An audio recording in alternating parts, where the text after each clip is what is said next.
Olá, turma. Eu sou a professora Luciana Lobato. Sejam bem-vindos mais uma vez ao nosso ambiente virtual de aprendizagem. E eu estou aqui para a gente estar falando um pouquinho das nossas unidades de aprendizagem de 1 a 4. Tá? A gente vai fazer um rápido apanhado. Lembrando a vocês que, de maneira alguma, esse vídeo substitui o conteúdo que está disponível para vocês lá no na nossa sala de aula, no ambiente virtual, e assim como as suas leituras complementares, ok? Então eu vou partilhar aqui com vocês a minha tela. E aí a gente vai falar, né, nossa disciplina é Língua, Linguagem e Alfabetização. Na nossa unidade 1, a gente falou das relações entre o pensamento e a linguagem. Então a gente trouxe a memória da alfabetização, que é o tema lá do nosso fórum avaliativo também. E nessa unidade a gente tem o objetivo aí de estar aprofundando os conhecimentos acerca da memória da alfabetização, identificando também a historicidade, né, dessa memória e a construção de uma relação entre essa memória e a alfabetização na atualidade. Então, assim, a primeira coisa que a gente tem que entender é que até o ano de 1808 não era permitido no Brasil a publicação de livros nacionais. Então, da segunda metade do século XIX, né, ocorreu aí o impulso, né, dessa nacionalidade, né, das cartilhas em alguns estados brasileiros, que assim consolidou nas primeiras décadas aí do século, foram consolidadas nas primeiras do século XX, tá? Então, a partir de 1980, os métodos e as cartilhas, eles deixaram de ocupar o papel central no ensino e na leitura da escrita, tá? E aí, a partir, né, do século XX, começou a ser enfatizado o processo de construção do conhecimento, priorizando assim um trabalho de diferentes, né, suportes e portadores de textos reais que circulam na sociedade. Ou seja, a gente deixou de utilizar aquelas cartilhas que a gente tinha antigamente, né, que o pessoal mais antigo teve a experiência de ser alfabetizado com a cartilha, e hoje em dia a gente trabalha mais com textos mais próximos à realidade das crianças, né, ou seja, mais contextualizados, mais dentro daquilo que a criança consegue entender de forma mais clara, né, trazer esse aprendizado mais para dentro da realidade dessa criança, tá? Então, assim, a história da alfabetização, ela está dividida em 4 períodos, né? A gente tem um percurso histórico aí dos métodos de alfabetização. Então, assim, a escrita, como produção de texto, ela precisa primeiro passar pelos conteúdos curriculares. Então, ela tem conceitos, ela tem procedimentos e ela tem atitudes. O desenvolvimento dos conceitos, ele tem uma complexidade da escrita. Então, a gente precisa entender que escrever é produzir, né? Então, quando a gente vai fazer isso, a gente precisa preparar a criança para escrever. Então, a gente primeiro prepara para escrever, e aí o processo da escrita, a gente tem que fazer com que ele entenda qual é o tema, para que a gente está desenvolvendo aquele tema, ou seja, qual é a finalidade daquele tema, quem é o destinatário daquele tema e qual tipo, né, de texto a gente está desenvolvendo ali.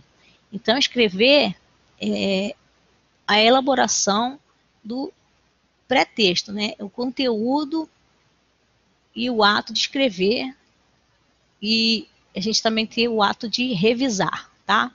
Então, revisar é o quê? Reler, é avaliar, é corrigir o que está escrito, é passar limpo, é editar. Para que esse processo de produção da escrita tenha sucesso, né, o professor ele deve estabelecer com a criança o tema e a finalidade da situação de escrita. Porque há uma diferença entre a alfabetização entre crianças e adultos, né? O adulto também possui um processo de alfabetização, assim como a criança, mas a gente precisa estabelecer esses princípios, esse desenvolvimento de conteúdos, assim como os conceitos, os procedimentos e as atitudes que precisam ser abordadas para que a criança tenha isso em mente, ok? Então, a alfabetização, ela é um componente autônomo, né, do agir autônomo e crítico. Então, assim, nessa unidade a gente também teve alguns objetivos, né, que eram construir a visão da educação como fonte de cidadania e fazer reflexão entre a criticidade e a autonomia da criança leitora e produtora de texto e reconhecer também a importância do desenvolvimento da leitura e da escrita na vida das pessoas. Então, nesse momento, a gente procurou entender a importância da alfabetização e do letramento como mecanismo para o desenvolvimento de um agir autônomo nos indivíduos, levando-os assim a exercerem a sua cidadania. A formação de indivíduos autônomos e conscientes passa pela alfabetização e pelo letramento. A gente não tem como negar isso. E isso porque um indivíduo que não lê e não escreve, ou que o faz, mas não tem domínio sobre a situação comunicativa ali dele, né? Ele se torna marginalizado dentro da sociedade que é cada vez mais textual. Nesse sentido, né, as ações de alfabetizar e letrar, elas se tornam instrumentos sociais e políticos também. Então a gente precisa entender isso, que a gente, quando tem uma pessoa que ele não consegue ler e escrever, ele não domina a questão, né, da escrita e da alfabetização, ou seja, aquele analfabeto funcional que a gente chama, ele fica marginalizado, ele fica à margem da sociedade porque ele não tem acesso e não tem entendimento de algumas situações no dia a dia dele, sociais e de forma social e política, ok? Então a leitura e a escrita, elas promovem essa cidadania, ela permite as pessoas viverem de forma digna e participarem assim ativamente da sociedade de uma forma mais consciente e mais autônoma. Então a alfabetização e o letramento, ela traz a cidadania, assim como uma consciência e também uma autonomia ao indivíduo que tem, né, consegue alcançar isso, consegue ter acesso à alfabetização e letramento. Então, nesse sentido, né, falando um pouco mais especificamente do papel da educação infantil, ela precisa trabalhar a construção da autonomia moral, ou seja, a revisão, né, dessa literatura. Então, o estudo no texto da Regiane Pereira, a gente pode perceber que na fase da educação infantil é um momento que é oportuno e privilegiado, né, para a construção de indivíduos autônomos, uma vez que a educação, ao mesmo tempo que ela ensina o indivíduo a viver e a participar da sociedade, ela o empodera, e para que a sua participação não seja passiva, mas pelo contrário, seja uma participação ativa. E aí na unidade 2, a gente pôde ver um pouquinho da alfabetização e a construção do sujeito leitor. Então, assim, no primeiro momento a gente viu a leitura, uma aprendizagem, então tinha objetivos da gente discutir algumas estratégias de aprendizagem de leitura, de identificar alguns diferentes contextos de aprendizagem da leitura, perceber a importância de exercitar essa leitura nos diversos veículos de informação, tais como jornais, revistas, folhetos e cartazes. É importante a gente trabalhar com esses materiais também. Então, assim, quando a gente considera a escrita, a leitura e a linguagem oral, quando elas não se desenvolvem separadamente, mas ela atua de uma maneira interdependente, a gente considera assim uma alfabetização inicial. Não é um processo abstrato, porém ela ocorre com contextos culturais e sociais determinados. Ou seja, a leitura é uma prática que a gente precisa ter, né, se relacionada intimamente, né, dentro do contexto sócio-histórico da sociedade. A gente precisa ter essa leitura, né, ela precisa acontecer no contexto cultural familiar, primeiramente. A leitura ela deve ser orientada, né, no contexto escolar, propiciando assim um perfil novo, um significado na aprendizagem, né, no processo da leitura, e deve ser transformado, né, num processo dinâmico, interativo e com sentido para a criança, tá? O ato de ler deve ser desenvolvido durante toda a vida desse indivíduo, não só nesse primeiro momento da alfabetização. E deve ser processado de um modo formal na escola, e a partir da alfabetização, a gente deve sempre, né, utilizar, sempre incentivar o uso, né, a leitura de jornais, revistas, que são uns textos mais reais, né, que fazem parte mais da realidade, daquilo que a pessoa vai ter no dia a dia.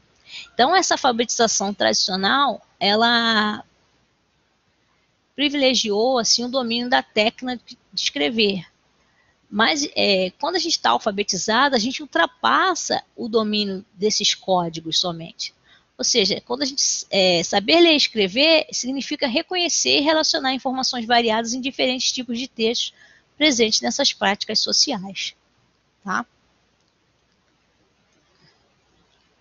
E aí, um segundo momento, ainda dentro da unidade 2, a gente teve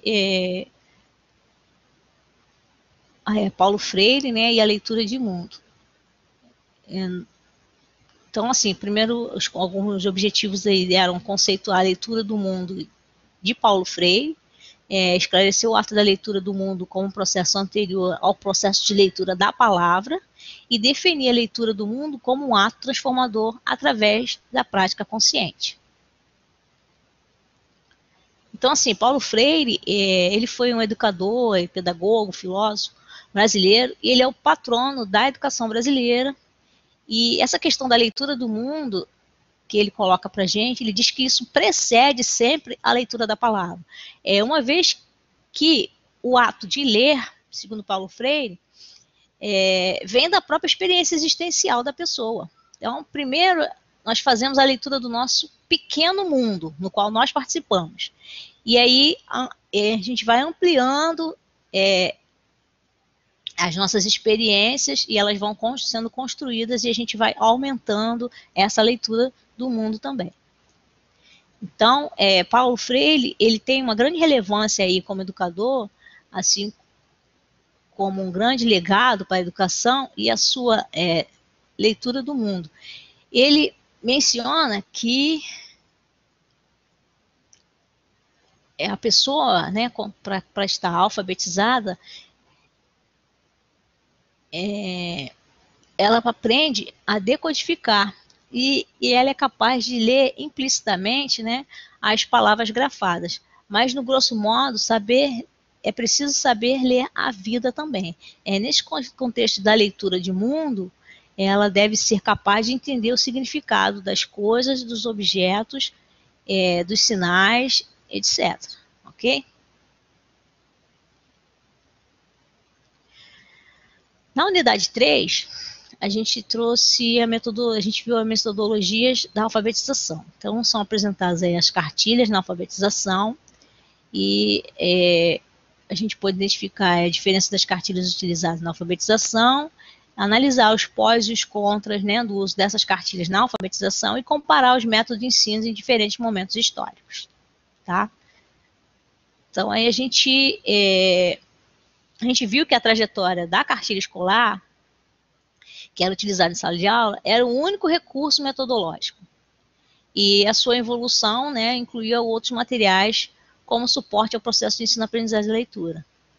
Então, a gente trabalhava a questão da cartilha e era o único recurso que era utilizado dentro de sala de aula. Então, a gente não utilizava outros.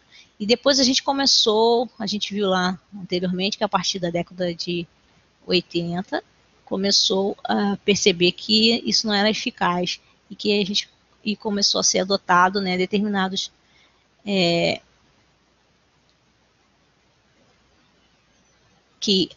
na verdade, a cartilha, né, ou a adoção dela, ou de um determinado método, ela não ia possibilitar o fracasso ou o sucesso do aluno, mas sim ela dá uma direção na organização do trabalho. né, a ser feita ali pelo professor alfabetizador. Então, no segundo momento, a gente traz a questão da soletração e consciência fonológica dos métodos sintéticos. E aí os objetivos é situar o lugar dos métodos no conjunto das transformações do campo da alfabetização, reconhecer algumas de suas especificidades e avaliar os métodos sintéticos na alfabetização. Então, aí a gente trouxe um mapa mental dos métodos de alfabetização. Então, o método sintético, ele procura estabelecer uma correspondência entre o som e a grafia, entre o oral e o escrito, e através do aprendizado por letra por letra, ou sílaba por sílaba, palavra por palavra. Esse é o método sintético. Então, é o alfabético, é o fônico e é o silábico. Tá? Já o método analítico, que é um outro processo, ele defende que a leitura é global e audiovisual. Tá? Então, partindo desse princípio, os seguidores desse método, eles começam a trabalhar a partir de unidades completas de linguagem para depois serem divididas em partes menores. Então, no método analítico, a gente usa a palavração, a sentenciação e a globalização, ou seja, o global ali é composto de várias unidades de leitura, tá? Só para a gente entender um pouco especificamente os métodos mais utilizados. Já a unidade 4, a gente trouxe a construção do conhecimento da língua escrita. E a gente tinha lá o letramento, né, a construção e a apropriação da escrita em si. Então, o reconhecimento da importância da capacitação do educador para trabalhar com a escrita, desenvolver variadas leituras e linguagens com o uso de gêneros textuais nas aulas de educação infantil e planejar um trabalho de escritas variadas. Então, assim, alfabetizar e letrar são práticas construídas continuamente e devem ser objeto de reexame sempre que apresentarem falhas. Em uma sociedade textualizada, a gente não basta saber ler e escrever, é preciso saber fazer escolhas, traçar e perseguir objetivos textuais, entre outras habilidades linguísticas. Então, a nossa sociedade atualmente, ela é textualizada. Tudo que é mais importante na nossa sociedade, ela passa pela leitura e pela escrita. Assim, é imprescindível que os indivíduos estejam preparados para se expressarem socialmente por meio da escrita e da leitura eficientes, ok? Ler e escrever de forma eficiente pressupõe a construção do letramento dos indivíduos a partir da compreensão da linguagem ou de linguagens diversas, do trabalho com gêneros textuais, né, da colocação e da busca, né, de objetivos textuais e da construção autônoma de variados textos, entre outros. Então, assim, foi um rápido resumo dos principais conceitos abordados nessas 4 unidades. Eu desejo a todos vocês bons estudos. E repetindo que esse conteúdo, esse vídeo, de forma alguma ele substitui o conteúdo que já está lá na nossa plataforma, então faça uma boa lida para antes das avaliações, ok? E eu quero agradecer a vocês nesse momento e espero vê-los em próximos momentos. Forte abraço a todos, tchau, tchau.